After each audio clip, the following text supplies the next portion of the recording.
Family 19 Keys tapping in with you. Spring is tomorrow. Gotta get that energy right. And today is the 19th. One thing I'm not gonna miss is having a conversation on the 19th with you all to make sure we get in some of this good topics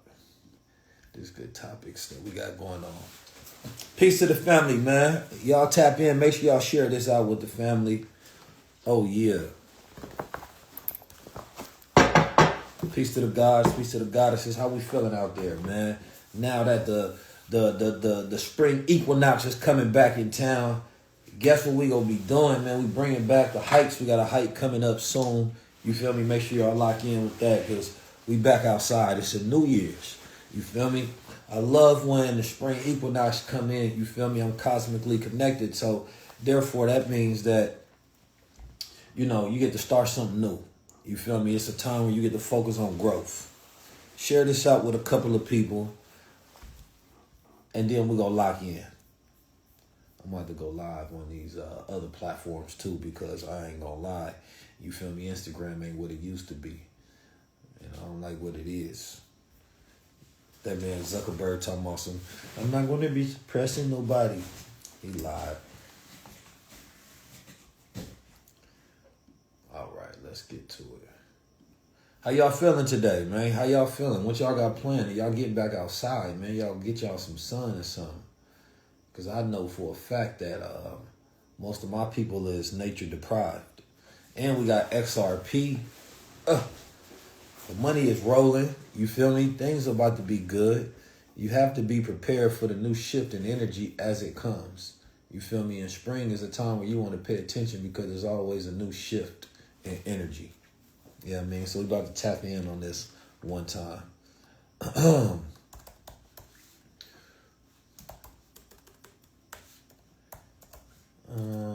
going to share with y'all what I've been working on.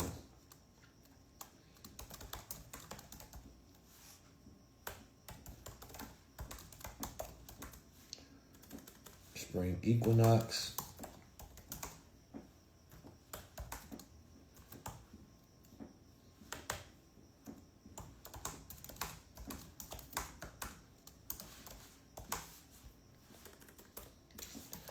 Alrighty. Where y'all tuning in from?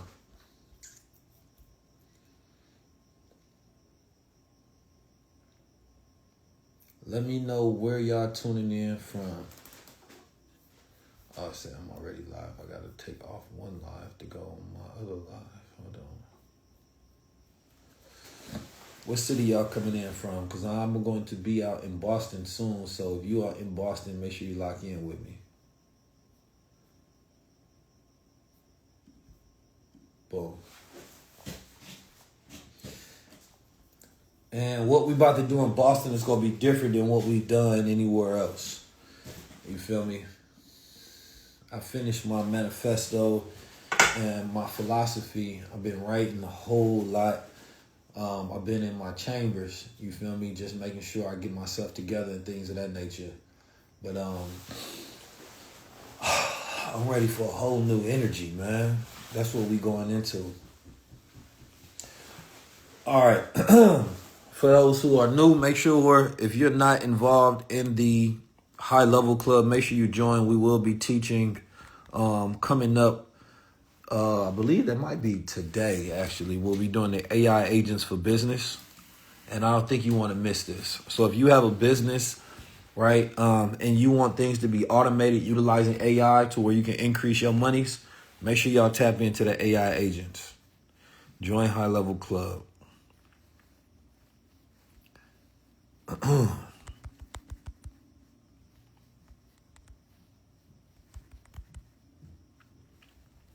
All right, boom.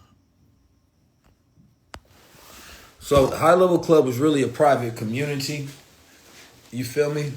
We call it a club because of the different membership benefits that we're going to be adding as far as, getting access to the information, getting access to the community, getting access to events, discounts, but also being a part of, one of them high level thinkers in society, period. Everybody is not a part of it, but those who are, those are the ones that tap in with us. And those are the ones that we appreciate severely. So I just wanted to say that because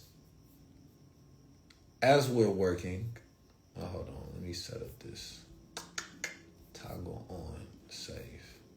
Gotta make sure I'm going live on these other channels. There we go.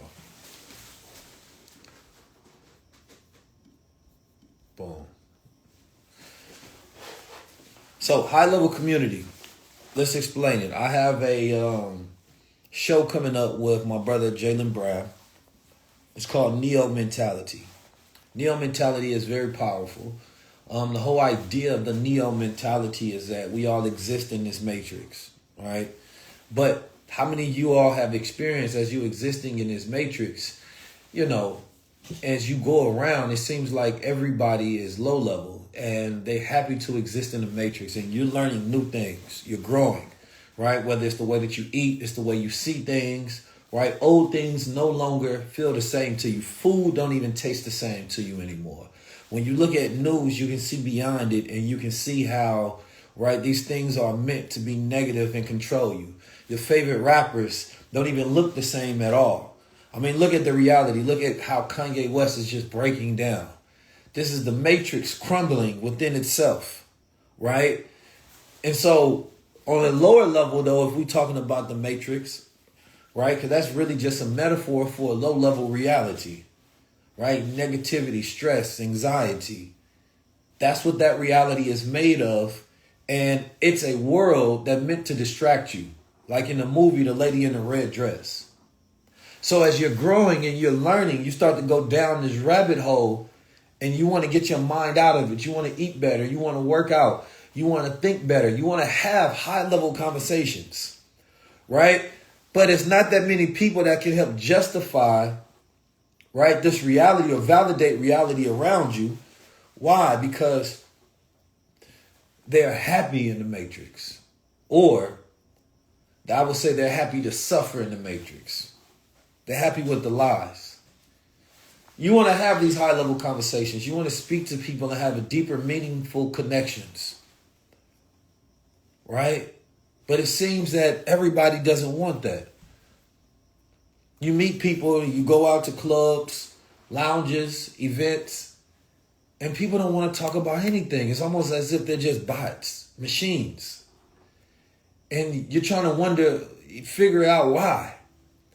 Why is it that people can't communicate anymore? Why is it that we don't even seem to be able to talk to each other? And human beings thrive, right, by connection. So as we move throughout the world, we see what other people are eating. They're happy eating machine food, processed foods. They don't even care about their body at all. All they care is about their machine mind. They hold on to their phone like they're in love with it. And just scroll. We used to read scrolls. The wisest of us in the world would read the scrolls. Pages of paper with wisdom that allowed us to build. Now we just scroll and scroll and scroll, but no wisdom on the scrolls. We have a wealth of information, but a poverty of attention, which decreases our willfulness, so we can't bring anything into reality, and it makes you feel broken when your mind cannot concentrate. And you try to figure it out. You're like, why is this happening? Why am I constantly seeking a way out of the matrix, but the people around me seem to not want to leave? Why is it that you try to speak to your family and it's like they have noise cancellation on anything that's of wisdom or that leads towards the future development? How is it everybody living in these different realities at this point in time? Some people you try to talk to about these ideas about, hey man, let's focus on like liberation and collectivism and things, and they can't hear you. And you're going into meetings with people and they stressed out and they want to stress you out because they want you to live down here. They don't want you to live up here. Up here is where You're fearless. You're joyful, right? You have peace. And the people who don't live up there, they want everybody to come down.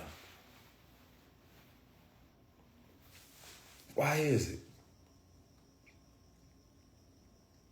Why is it that people don't seem to be able to exist in harmony? Why is it that the art in the world has disappeared? I was listening to a young lady who was giving a dissertation about how the beauty of the world has disappeared rather. And part of this was part of the CIA when they put together to bring in abstract art. And it was their fight against Russian art, right? That had more beautiful, and they feel like they couldn't compete. And so instead, to make them feel more liberal in their ideas, they pushed this abstract art. But it was depressing. And then one starts to think how you correlate society. You correlate society's downfall with this art. How music on our rise up as a people was be so beautiful, so inspiring and aspirational, and so clear, so much talent in the voice and the ideas, real instruments, so much humanity inside the art, and it made us feel alive. The music nowadays, you barely get a vibe. A vibe is the lowest standard of music. It's like elevator music, just a little post, just to make me feel a little bit alive. Not even to thrive, just a vibe. Just a vibe. It has been destroyed, the art form of speaking life and being poetic, to just grunts. What's that? Just enough for the monkey mind and the monkey brain to be satisfied and entertained. But nothing to focus on evolution.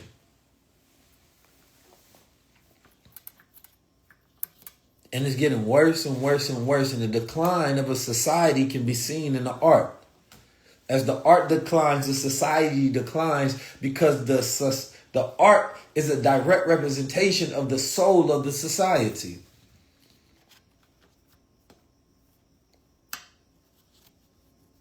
You ever see sort of like Satanist art? It's so dark and chaotic. And scribbles everywhere. Because their goal is to create chaos. That's where they find their power. In the fear. In evoking these emotions that leave you open so something else can enter into you.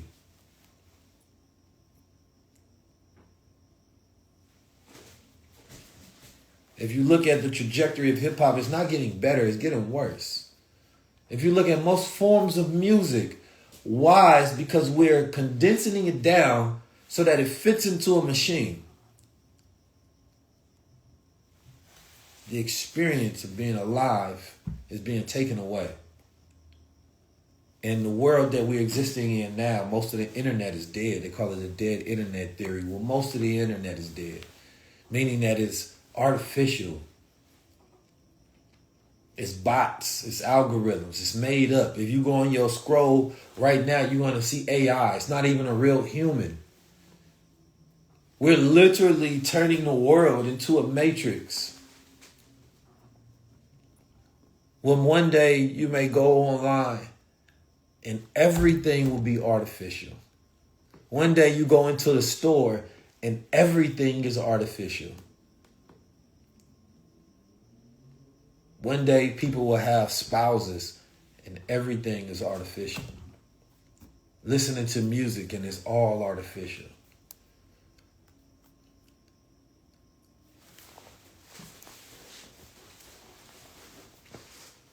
So this is the decline of global society.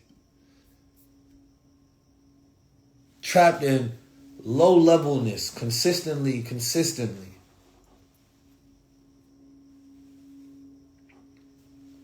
Having superficial conversations that increase anxiety and suppress creativity and innovation.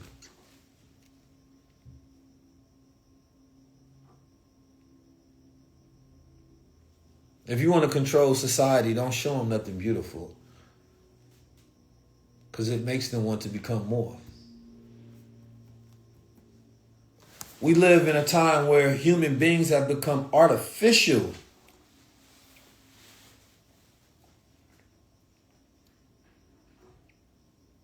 And they think they're human. We've turned black power into black excellence. We've turned ownership into just get a job. We turn independence to just fit in. We turn greatness to a metric based on numbers, not what you feel. We care more about whether the artist is getting money versus if they actually making good art. And all because human beings have gotten the secrets of how to manipulate and control other human beings. See, this type of magic, mind control, only a few used to know this in the world. Now we call it branding and marketing. We learn how to tap into the subconscious archetypes of the mind and produce characters. Yet behind it, that person that you're looking at, there's nothing great about them. But there's a certain psychological way that you can tweak the mind and make them feel greater because you're hacking into the human psyche of weak minds, which are often young minds, which is why the youth never have good taste, if we're being honest. The youth don't have good taste. They're not sophisticated enough. So when we say the youth are the future, right? And we look at what youth like and we say, well, that's what they like. And we've done it before, right? We've given our generation, we were there where the stuff that we liked wasn't better than what came before it. But it hacked our mind. It's what we connected to. When we listen to oldies but goodies music, the music hadn't got instrumentally better. That's what we connected to. We listened to Lil Wayne and it was good. You know what I'm saying? It's what we connected to.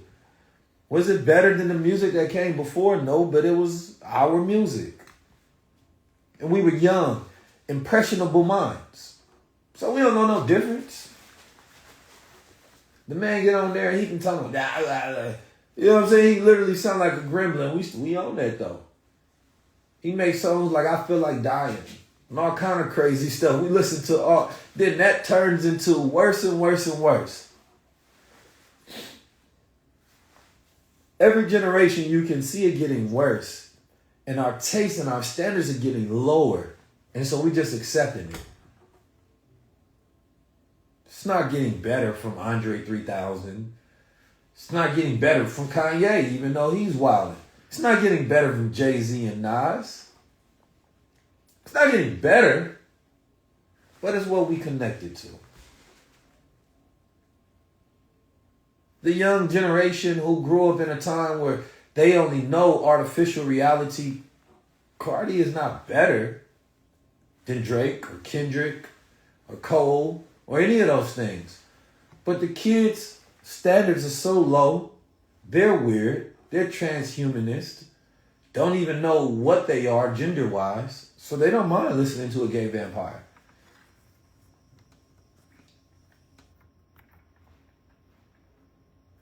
Because they live in a world where they're confused. And so they create the music that's connected to that confusion. It's not getting better, but it's theirs. It's what they own. It's rebellion. It is what it is. Every generation is guilty of it. And where does it come from, though? It doesn't have to be a decline. It doesn't have to be a decline. The reason it declines is because you're much easier to control when you want nothing. You're much easier to control when you're not aspiring to be higher, to want power and greatness. When you're not trying to pull out your real gifts. When you're not trying to be godly. You're much easier to control when you just become a demon of desire.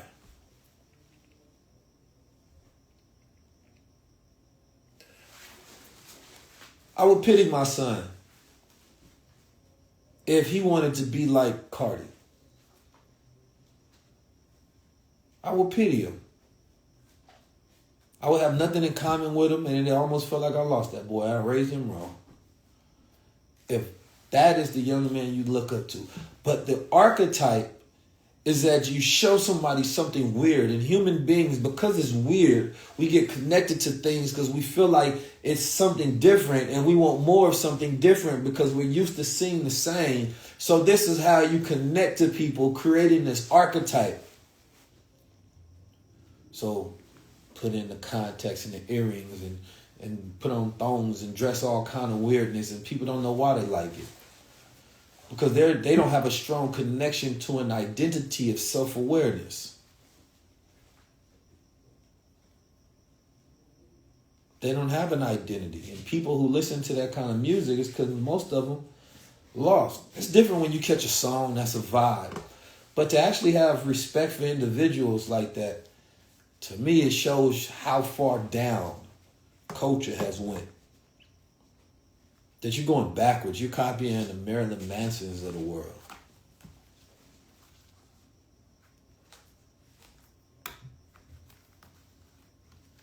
It's sick. So, some people just want to survive. I don't want to survive. Some people just want to thrive. I don't just want to thrive. And Keyism, which is a philosophy about mental evolution and always evolving, right? Key is to always focus on evolution.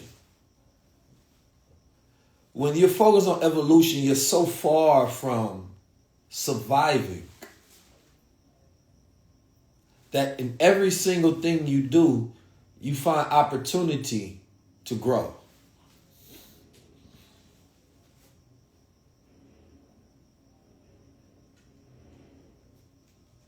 In the way that you speak, the way that you dress, the way that you eat, the way that you think, and what you listen to, and how you see and perceive the world, in every circumstance, you have that ability to grow and evolve. That's your power.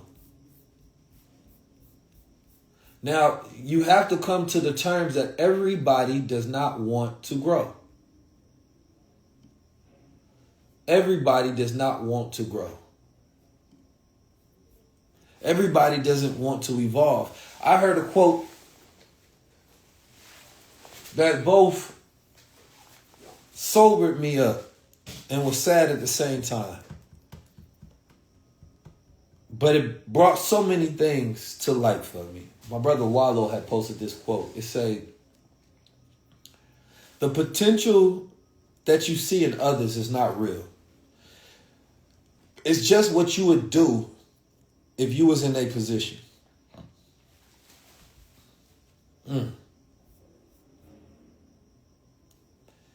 It says the potential that you see in others is not real. It's just what you would do if you were in their position.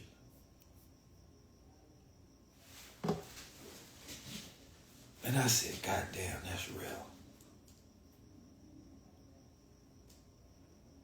Man, that hit me and it almost hurt me at the same time. Because all this time I thought I was seeing people's potential, but I really was just seeing what I would do if I was in their shoes. I was really projecting my own potential onto others. It's like seeing what somebody does with money, or seeing somebody does with a tool, and you are a great builder and you have all these skill sets and this is what you would do. So you're seeing what you would do. You're projecting onto that person your ideas and your ways. And it is a possibility of what could be done, but it's not their potential. It's your vision if you was in their place. And I've done that to family members. I've projected my potential onto them. That why don't you just do that? Man, if I was you, oh, why you got so much potential, you can do this. No, it's what you would do. And see, that's so deep. That's so deep because you realize that, sometimes you can be forcing people or trying to force people to be something that they're not prepared to and don't know how to. And because they're not living up to the way that you would do, they now start to get anxiety and feel bad and gain these insecurities saying, why don't I see the world this way? Why don't I see myself this way? Sometimes people catch up to what you would do, but they're not there yet because they don't have that experience. And they like, oh, I finally saw what you saw.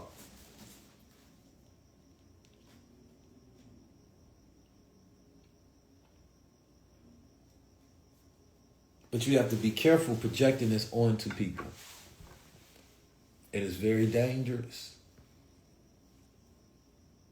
There's some people that don't mind. There's different people. I'm going to absorb that.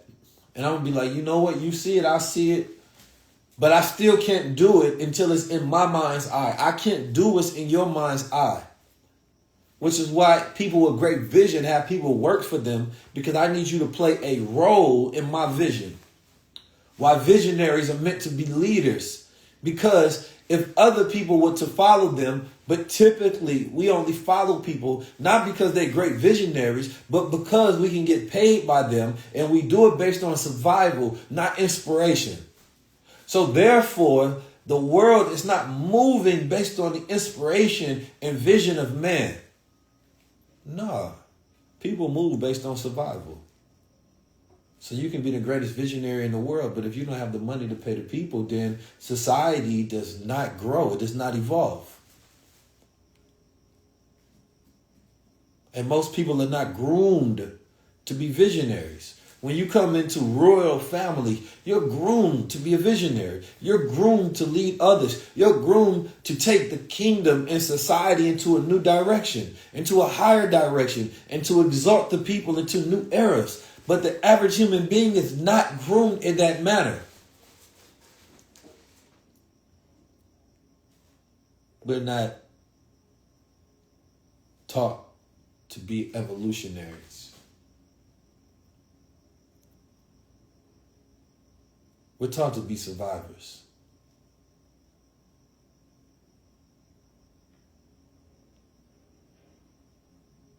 So the survivor speaks differently.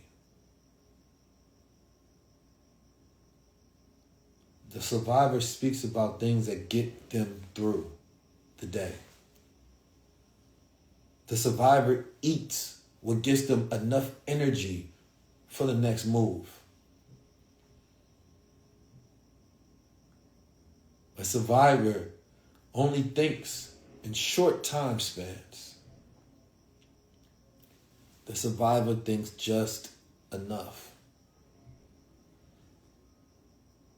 The survivor doesn't take calculated risk.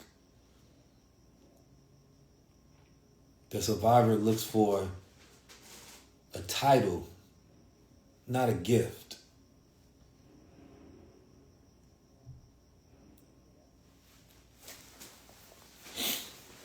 The survivor thinks in dollars, doesn't think in assets.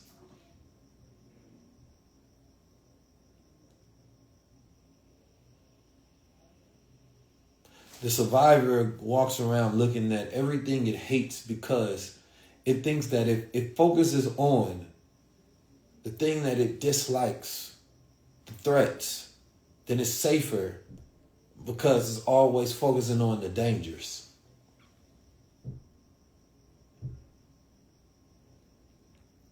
As a keyist,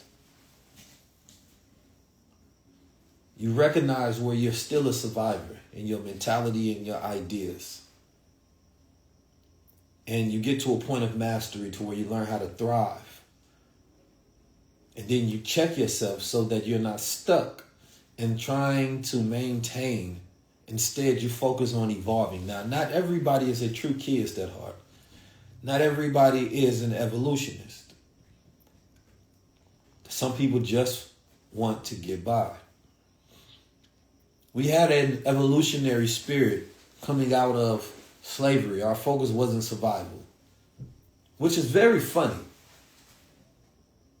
that when the idea of building 60 plus towns in America, building cities and towns, was not a focus on survival. It was a focus on evolution. What is our next phase as people in this country? Where do we go from here? We evolve. We create our own systems, our own ideas, our own philosophies. But then we started going backwards into survival. Let's just get some rights, some jobs. Let's just get some bills passed. Let's just get something. The evolutionary wants everything. He wants the power, not the paper. See, the one that has the power decides the value of the paper. It's different. We didn't come out of bondage fighting a whole entire war to gain our freedom to survive. We was already just surviving. We did it to thrive, then evolve.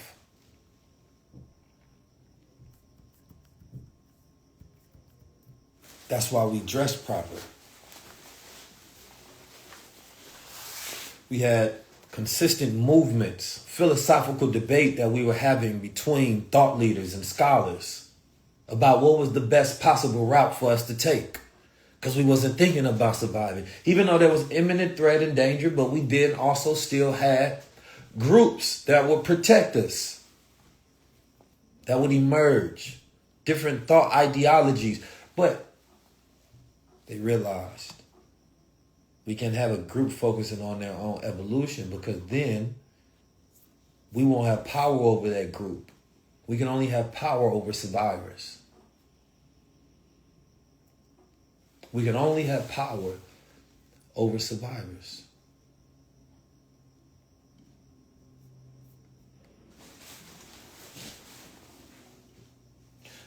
Those who rule the country, the world, they focus on evolution.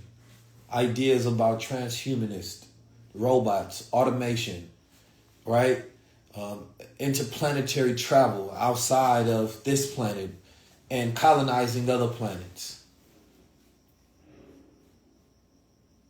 They think about tech utopias, but only if they own and control it. They think about man merging with machine and conquering the world. But see, they have dark evolutionary theories, not light ones, to where they learn how to live in harmony with biophilic design. To where they know how to build technology and architecture with nature so it has a balance within their consciousness. They understand cosmism and how to build in connection, right, with the stars. Meaning that you know what cycles that you should do things and not do things. They understand that if we're going into the spring cycle, then there's clutter we get rid of, that this is a day we get rid of things. So we make room for what's to come. Because we're operating within the cycles, the planetary cycles and the solar cycles.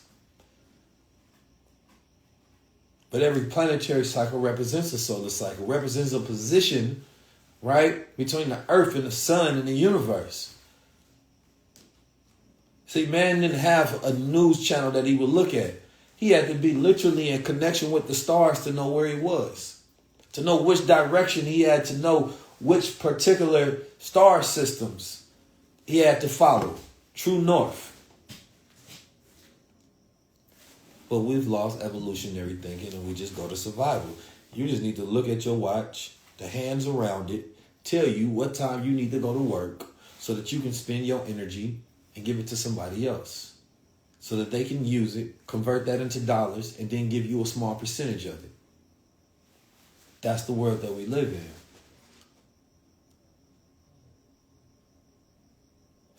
Key is the people who evolve. You see them in one way, right? You see them 1 year, then in the next year they made a leap. They're always moving forward. Not even just growing, they're evolving into something completely different.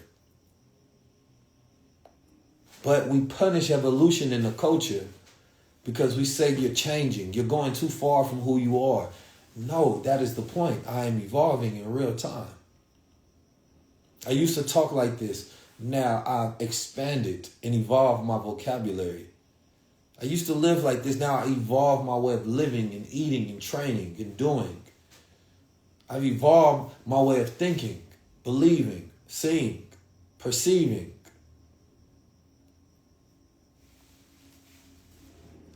And those who know how to break free from the bounds that the rest of the world tries to put on them, they end up living an evolved life and becoming an example for the rest of the world. Those are keyers. They operate knowing that every single thing in their life is a key.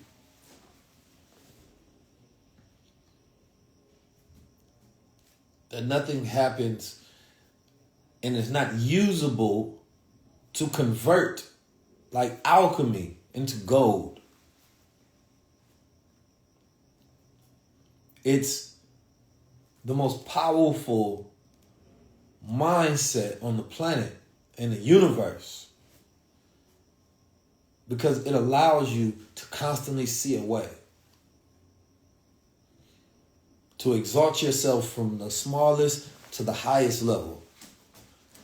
You understand that your anxiety, your stresses are just preparing you for next stages of evolution because as you evolve, you have to be stretched.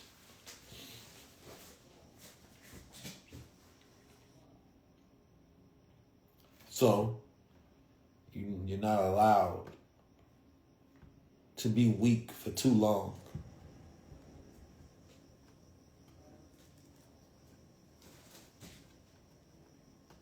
We learn to respect those who think differently because we realize that those are the leaders.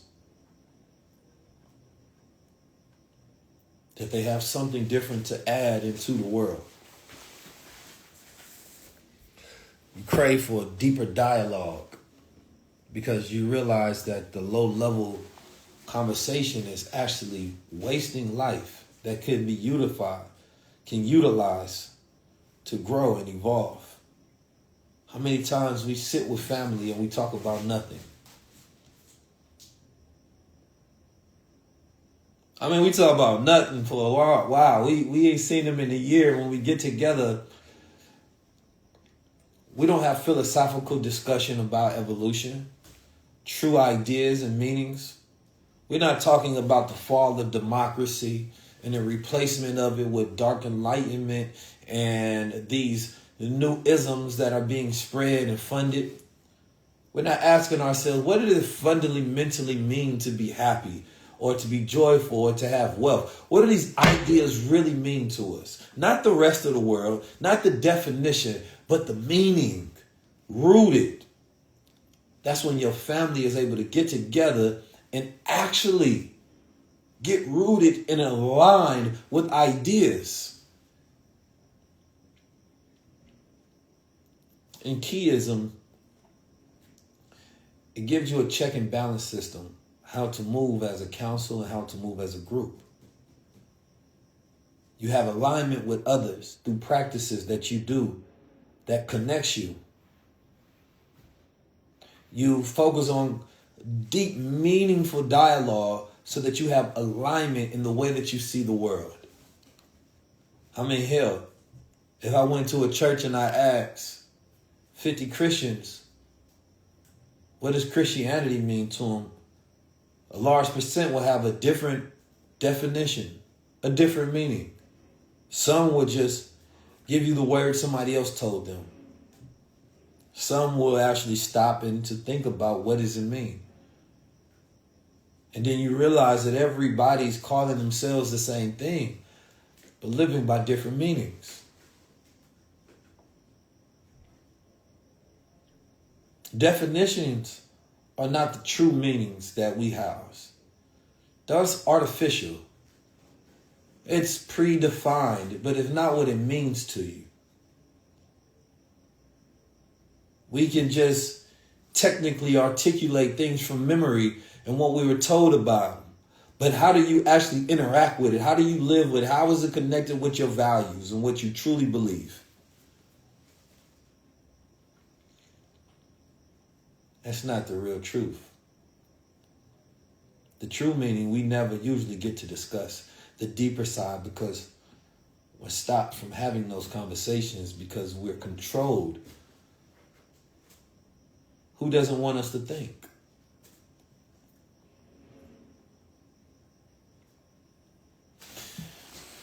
You don't find your tribe by being around people who don't challenge each other. You don't find your tribe by being around people that you say you love, and most of that love is out of fear. You fear being disconnected from people. You fear that if this is my family and I'm not connected with them, but I was told I should still love them anyway. Even though there's a lot of things you don't love about them. You don't love that they don't live or know the truth. Or at least your idea of what you believe the truth is, or even want to get to the truth with you. We have love for family, parents, grandparents, great-grandparents, but in reality, a lot of us looked at them as ignorant, and we pitied them at the same time. That they just can't see, can't hear, that they're blinded by artificial knowledge and artificial belief because they don't know what they truly believe. They become a machine of belief. Don't question. That is a programming to just do. That's what the machine is. The machine can't do outside the bounds of its programming to think for self. No, it is the exact idea that we fear from machines. Why do you fear a machine thinking for itself? Because the machine has turned you into a bot that tells you not to think for itself. It is the same fear that the machine has about you. We can't let you become conscious. You can't, not self-conscious. Think for yourself and go against your own programming? Well, who decides the programming is good or bad?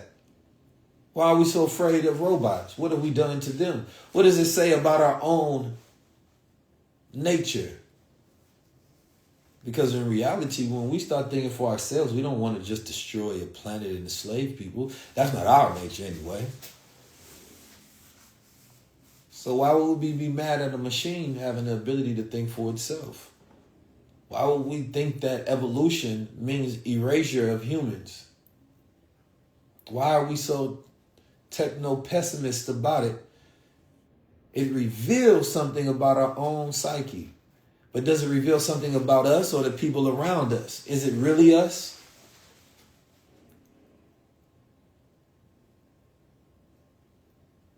It's a lot to think about. And when we don't give ourselves true time to think, we don't give ourselves true time to live. Because then we go about our days talking to people, walking around, smiling, right? Spending our money, going to places, but not living based on real thought. Meaning that our actions are not connected to anything. Why are we doing it? Nothing that we're doing is meaningful, therefore it gives us no joy. In Kiism, we explore deep, meaningful thought so that when we move, there's also meaningful action. And when we do things that mean a lot to us, think about every time where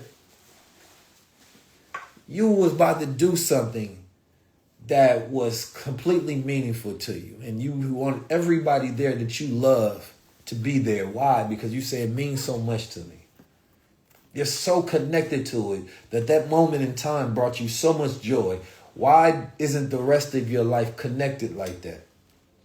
Because most of the time, we're not doing anything that means much to us.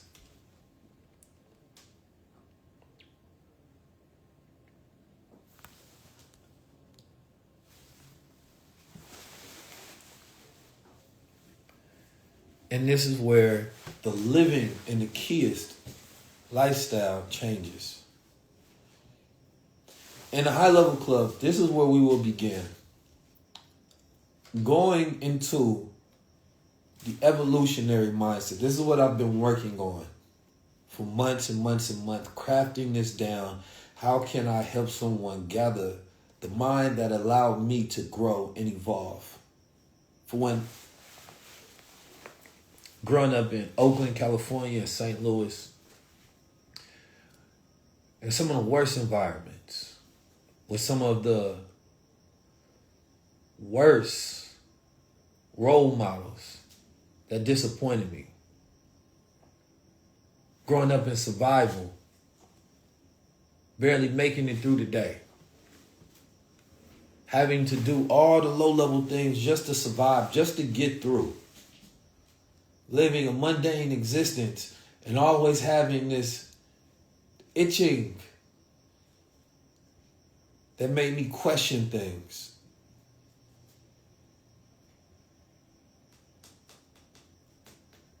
And it wasn't until I was able to break out of survival thinking the way that I perceive time, language, love, life, business, entrepreneurship, myself, my past, that life opened up to me.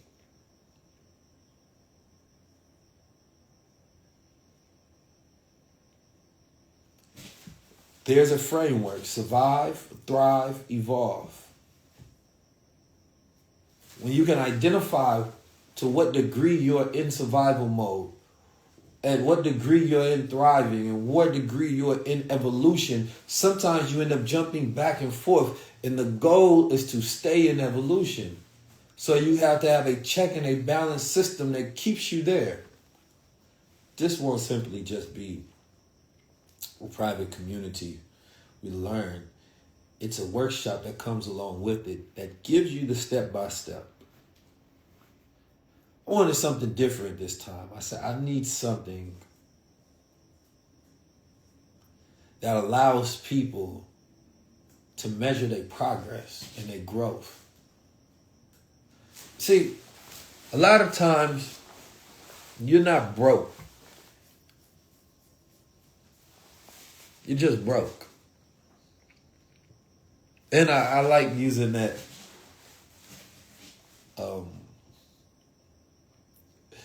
analogy or metaphor rather, because people say, wait a minute, what does that mean? I say, you're not broke, you're just broke. How many of you all been broke before? Press 1. How many of y'all been broke before?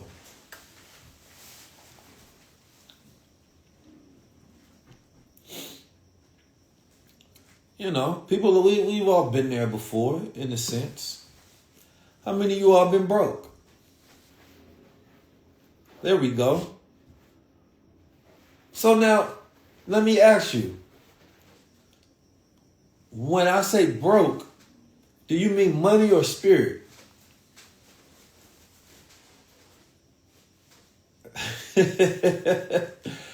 Well, do we mean money or spirit?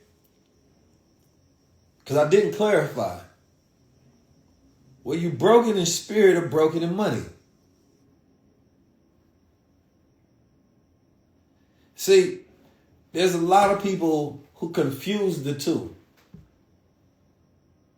They don't have no money, so they feel like they're broken in spirit, and it's not true. And some people had both. But you weren't truly broken in spirit. When you're broken in spirit, it's deep, it's traumatic. All you were going through was, and key is when we recognize that life is supposed to come with adversities. These are normal emotional adversities. We thought we were broken in spirit, but it was the normal emotion that you feel, right? When you are not producing your will successfully. You know, you see a child try to do something and they struggling, right? And they can't figure it out when they start crying. What was it was the frustration that you feel not being godly, not being able to see your power and your force emanate in real time because you struggle with knowing how powerful you are and your inability to tap into that power. You weren't really broken in spirit. You were just going through the emotional adversity that happens when you're frustrated with not tapping into your power. Because the spirit is so resilient that it can't be broken. It bends but don't break. So you have to know that, no, you weren't broken. You may bent out of shape a little bit. But resiliency is like you bend a bar and then it pops right back into place. Oh, it ain't broken. It went through all of that. And it's useful. Because everything that you went through, you still breathing, you still useful, you still here.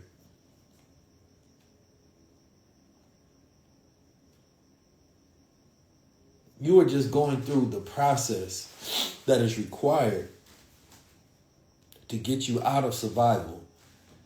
And you're supposed to process that as a lesson that gives you the information so that you now have the ability to operate better.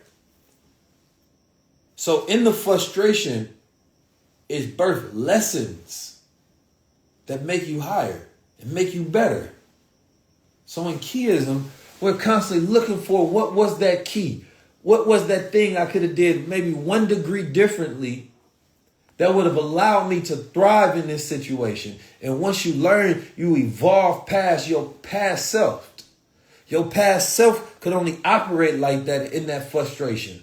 But when you evolve, it becomes easier. And we've evolved so many times in life because we're not operating like our past self. And it can be something small in the way that we've learned, but we've evolved because we're no longer that person. Now that we come back, we actually can handle it very easy. It's kind of like riding a bike. We weren't the same person we was when we started, and we failed and we scraped, and some of you cried. But then once you learn and you got the rhythm and the stride, you start thriving. Then you start evolving to popping willies and going all kind of places.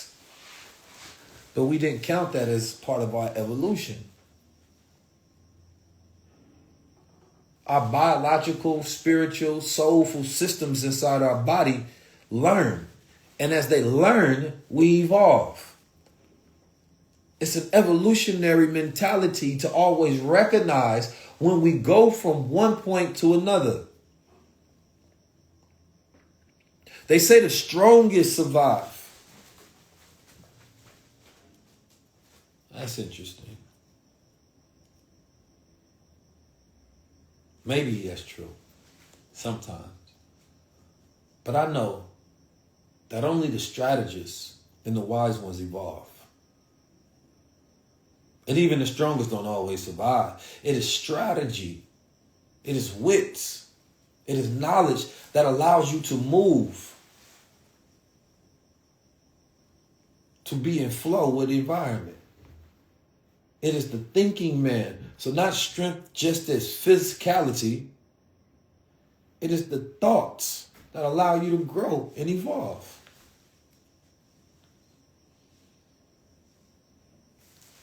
That's where it's at.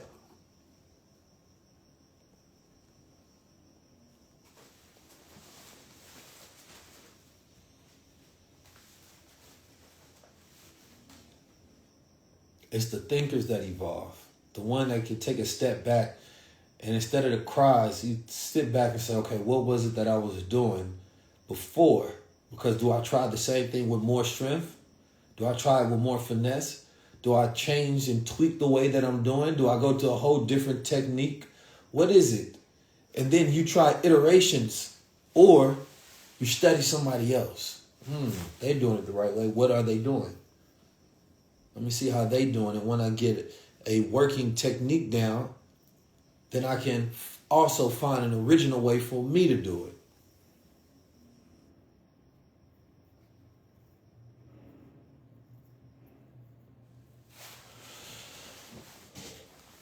So when you, just because you broke, don't mean that you broke. You know, it's that idea that, you know, you don't mean you broke in. There's too many people that think that they broken. And you can be wealthy without money. Yeah, it's true. I know. You need you some money. Don't get me wrong. But if you take somebody that is highly intelligent, that is good at business, that is good at entrepreneurship, that is good at making connections, and is great at strategy, right? And good at business, and you take him and you let's say you take all the money and the wealth and the riches away from that person. The only reason that they could not be able to get it back is because they will be so emotionally connected to what they lost instead of thinking about what they have. The true poverty is in perspective. When a man can't believe how much he lost, he is spending too much energy thinking about his losses. Instead of, wait a minute, all right, well, that's gone. Fuck it, let's get to it then. Let's get to the money then. I know what to do. I did it before. I can do it again. It's a particular type of mindset that you have, an evolutionary mindset, right? You already knew the key. The key got you in the door one time unless they change the locks. Well, even if they change the locks, there's a key to it. Let me figure out how to get to it then.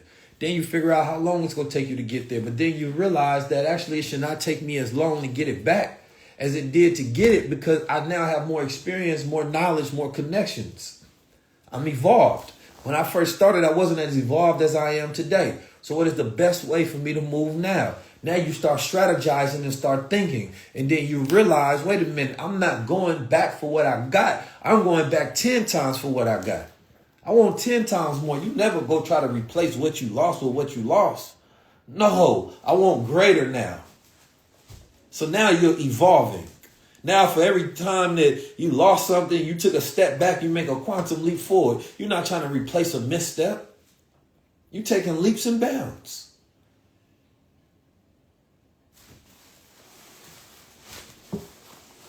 That's evolutionary thinking.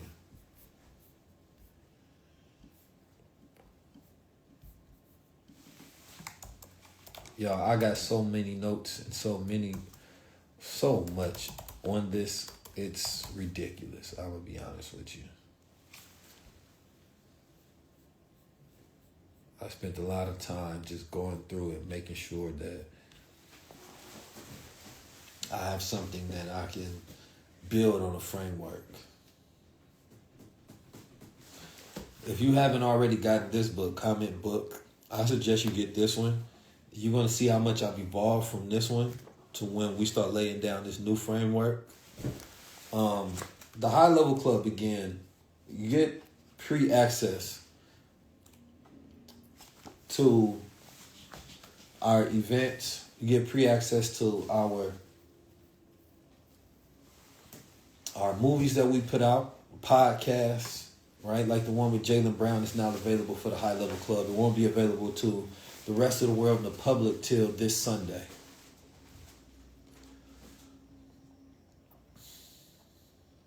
But this is the way that we doing this because we realize that, man, we don't operate like everybody else.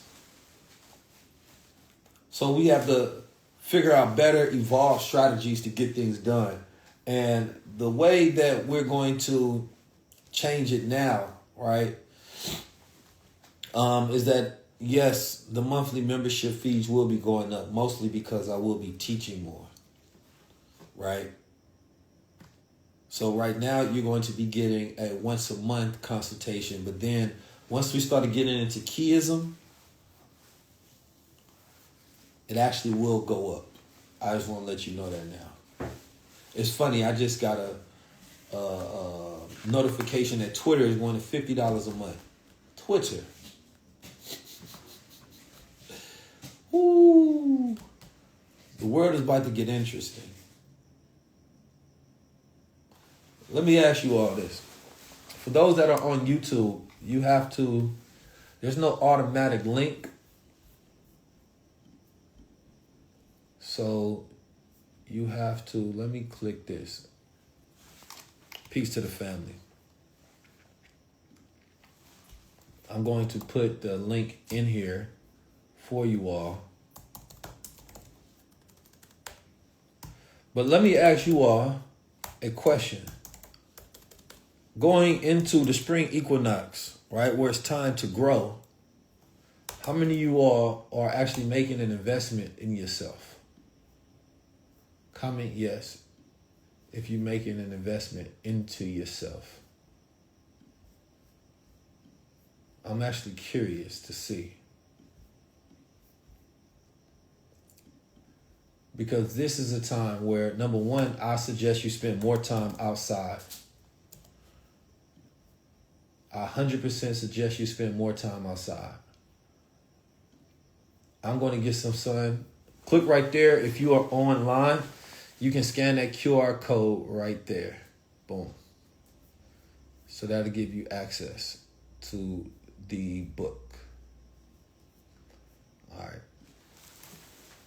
So spending time outside is very important, right? Number one, it's what allows you to be able to connect.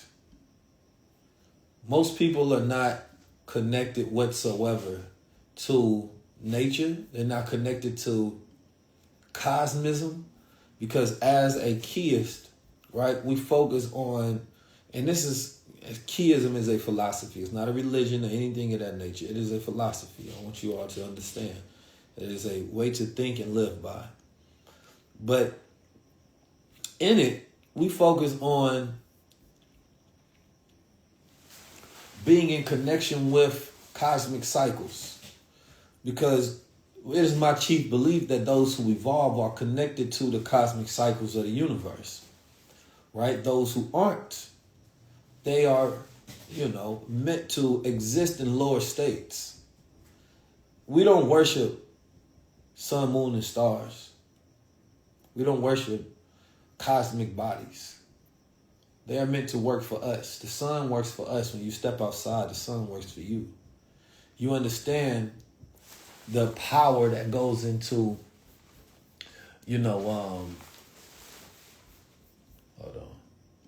You understand the power of being connected to the different cosmic events, right? Such as, we just had a red moon, right? I didn't think nothing of it, to be honest with you. I used to think about all of this astronomy stuff because I don't particularly believe in astrology in the way that common people believe in astrology, right? Because I was always taught that it's astronomy that is the real science. So if you study astronomy and you study the science of it, I'm not talking about just, and don't get me wrong, intuition is key. But when you study the science of it, there's a real true science, right, that shows the connection between cosmic events, right, and human behavior. So there are scientific studies that show that when the sun is peaking, and it has, and yes, the sun does peak, it has what they call solar maximums, where it sends out more solar flares to the earth, right? Now, the thing about it is that it's not the day that it happens you see the effect. The science shows that maybe 3 to 4 or 5 days afterwards is where you see something happen in society. Now, we can correlate these things that happen throughout time. And this actually makes sense on, I would say, as a common sense level, almost logical. That if you think about the fact that there's more energy on Earth, more electric energy on Earth, right? It affects human beings differently. The reason it has the effect of different people on the planet differently is because we all have different colors of skin, right? Now, what does that have to do with anything? People are going to say we're 99.9% the same. That 0.1% genetic variance and difference actually matters, because the way you sit out in the sun with melanin and the way somebody else has who is melanin deficient in the sun is going to have a different effect. It's called skin conductance. So we have different skin conducted levels, which means that we need more sun, right, in order to be charged up. But we house that energy in our skin efficiently and convert it into energy. Right? Now, sometimes Negroes in the sun too much. What happens when we in the summer and it's hot and it's in the hood? Always some trouble. Because the problem is this. You have all this energy, which is motion, right? But you don't have anything constructive to put it into. So when there is motion without order, first law of the universe is motion. The second law of the universe is order. When there is motion without order, it creates chaos or anarchy. So this is why we see a lot of times when it get hot in the summertime and and people outside can't just have a good time. They get hot and bothered, get angry, start something because they don't have anything constructive to do. That's what the OGs used to say to us. Don't you got something constructive to do? No, they don't have no plans, no ideas. So you get in trouble. So what about when the whole planet is getting more energy? Right? There's a disruption between technology, radio frequencies, right? There's all sort of disruptions, but then there's also societal-wide disruptions as well. So when you track these things, sometimes it makes us more innovative to where we actually take that energy and we put it towards creation, to where you see technological shifts happen during that time.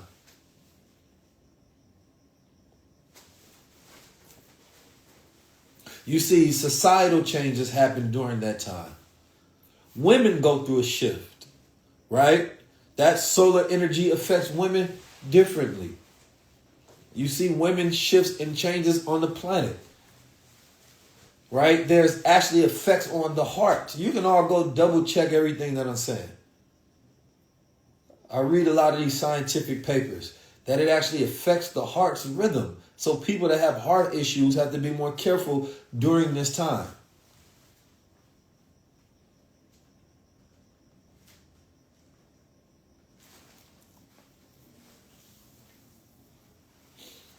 And you have to understand that if you know these things, and let's say you are the master tribesman, you're the leader, the chief of your tribe, and you're looking at these cosmic events, don't you think you would plan certain events that correlate with these cosmic events?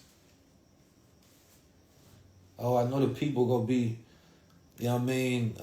having a spirit of unrest during that day.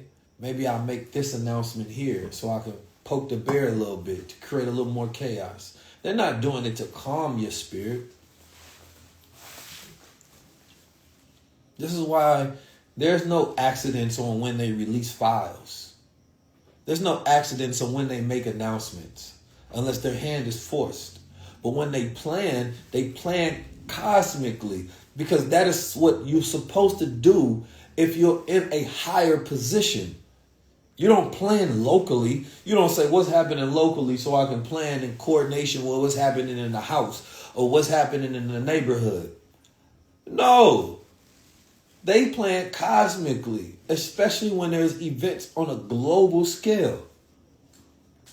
If you making decisions, you ain't tripping about what's happening in the house. You, even in your business, you make decisions about what's happening nationally. Oh, which holiday is going on. So you set your business to have certain prices and things of that nature. Even you plan, right, with nationalism. You're thinking higher than local events. Now imagine somebody that has to run a country. They're not just planning with holidays. They planning with the cosmos. You go look at ancient Kemetic people.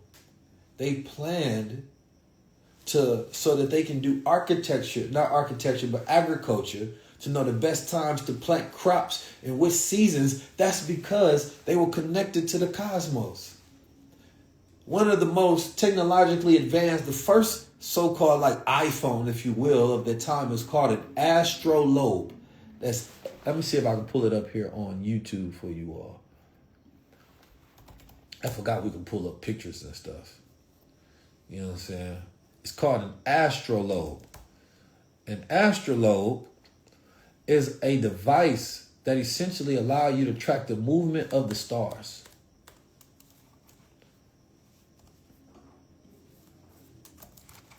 Now, this was created because most of astronomy goes back to Islam.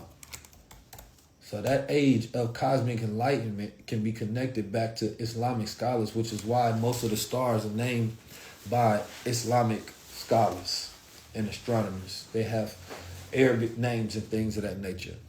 Most people don't do the science on these things, so people prefer whatever religion that they study, and then they contribute everything to that, which is a very skewed way of looking at the world. But, that's the world. Me, I study it all, number one. I don't ever want to just be living in my silo. All right, let me share this. Boom. So y'all can see an astrolabe. So y'all see that right there. So this was this device right here.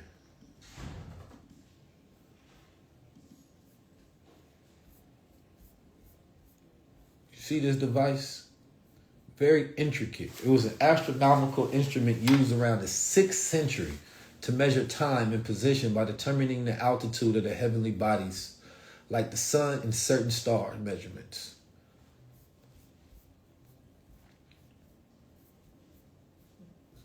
And that's the Persian one. There's another more original version, I think, of this.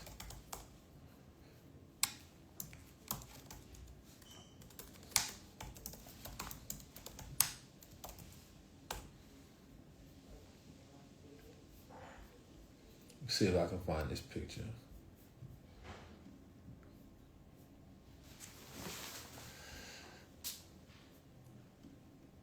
Now, of course, everybody didn't have one of these devices, but you got to remember, being in the 6th century, you walking around and you got an astrolabe, and the whole device is so that you can track stars and be connected.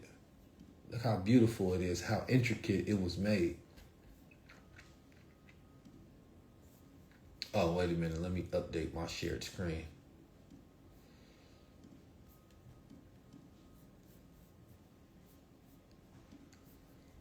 There we go. So y'all can see it if you're on on YouTube.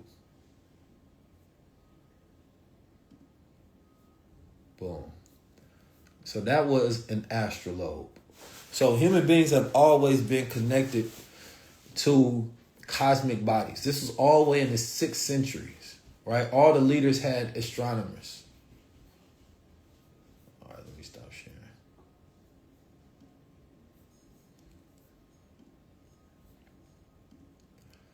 And now let me show you all the solar cycle.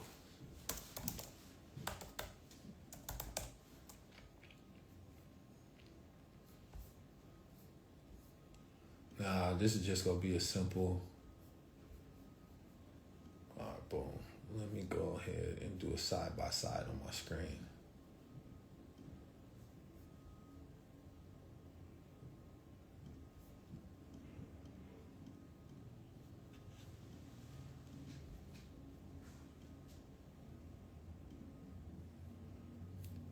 Okay. Boom. All right, so if you can see that right here, let me see if I can put these screens on this side. There we go.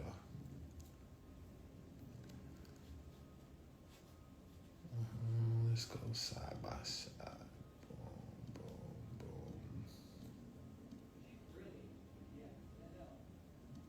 boom. I think this is the best one, huh? So if you can see, it says solar cycles is known as solar magnetic activity. Right now, I got some graphs I can show y'all. That's gonna probably blow your mind. You know what I'm saying? I'm gonna hop off of Instagram in a second. Make sure y'all comment book. You can always jump on the YouTube. You feel me? If you want to lock back in with it, as we'll go in just a little deeper. And make sure you join High Level Club. You feel me? And we will be going over AI agents for business.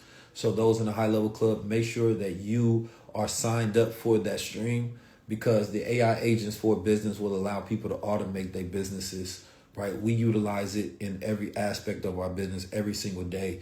And if you're not getting ahead, you're getting left behind. And also, for those that been asking a long time, about our nonprofit, for our events and some of the other ways that we're going to be utilizing it. Make sure, send me a personal DM if you want to give to the nonprofit as we're working on things. And we look forward to working with you as well. But peace to the family, peace to the gods.